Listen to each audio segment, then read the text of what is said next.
Now concerning the things whereof ye wrote unto me, it is good for a man not to touch a woman. Nevertheless, to avoid fornication, let every man have his own wife, and let every woman have her own husband.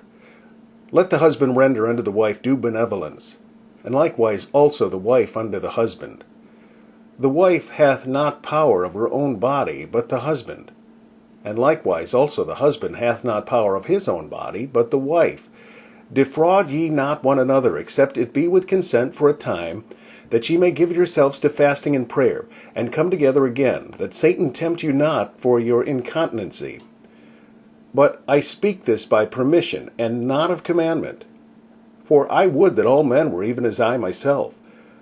But every man hath his proper gift of God, one after this manner, and another after that. I say therefore to the unmarried and widows, it is good for them, if they abide even as I.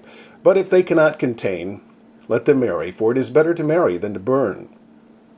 And unto the married I command, yet not I, but the Lord, let not the wife depart from her husband.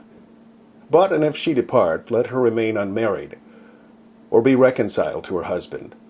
And let not the husband put away his wife. But to the rest speak I, not the Lord. If any brother hath a wife that believeth not, and she be pleased to dwell with him, let him not put her away. And the woman which hath an husband that believeth not,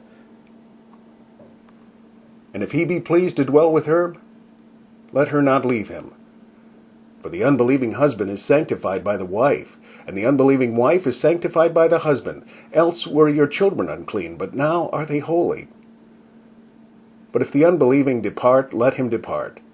A brother or a sister is not under bondage in such cases, but God hath called us to peace. For what knowest thou, O wife, whether thou shalt save thy husband? Or how knowest thou, O man, whether thou shalt save thy wife? But as God hath distributed to every man, as the Lord hath called every one, so let him walk. And so ordain I in all churches. Is any man called being circumcised? Let him not become uncircumcised.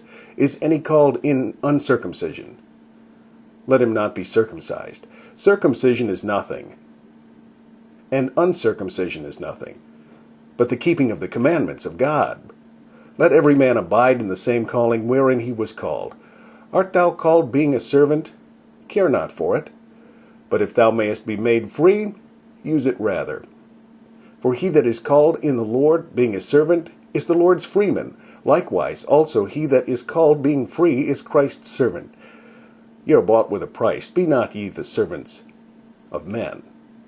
Brethren, let every man, wherein he is called, therein abide with God.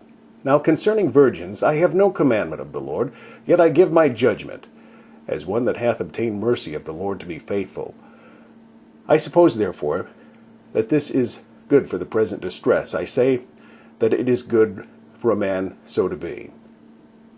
Art thou bound unto a wife? Seek not to be loosed. Art thou loosed from a wife? Seek not a wife. But and if thou marry, thou hast not sinned. And if a virgin marry, she hath not sinned. Nevertheless, such shall have trouble in the flesh, but I spare you.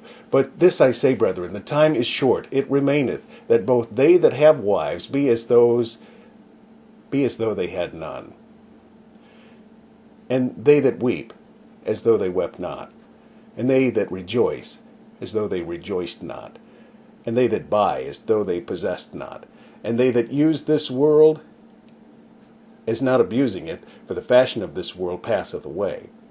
But I would have you without carefulness. He that is unmarried careth for the things that belongeth to the Lord, how he may please the Lord.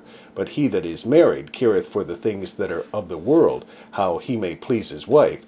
There is difference also between a wife and a virgin. The unmarried woman careth for the things of the Lord, that she may be holy both in body and in spirit. But she that is married careth for the things of the world, how she may please her husband. And this I speak for your own profit, not that I may cast a snare upon you, but for that which is comely, and that ye may attend upon the Lord without distraction. But if any man think that he behaveth himself uncomely toward his virgin, if she pass the flower of her age, and need so require, let him do what he will. He sinneth not. Let them marry. Nevertheless, he that standeth steadfast in his heart, having no necessity, but hath power over his own will, and hath so decreed in his heart that he will keep his virgin, doeth well. So then he that giveth her in marriage doeth well, but he that giveth her not in marriage doeth better. The wife is bound by the law as long as her husband liveth, but if her husband be dead, she is at liberty to be married to whom she will, only in the Lord. But she is happier if she so abide after my judgment, and I think also that I have the Spirit of God.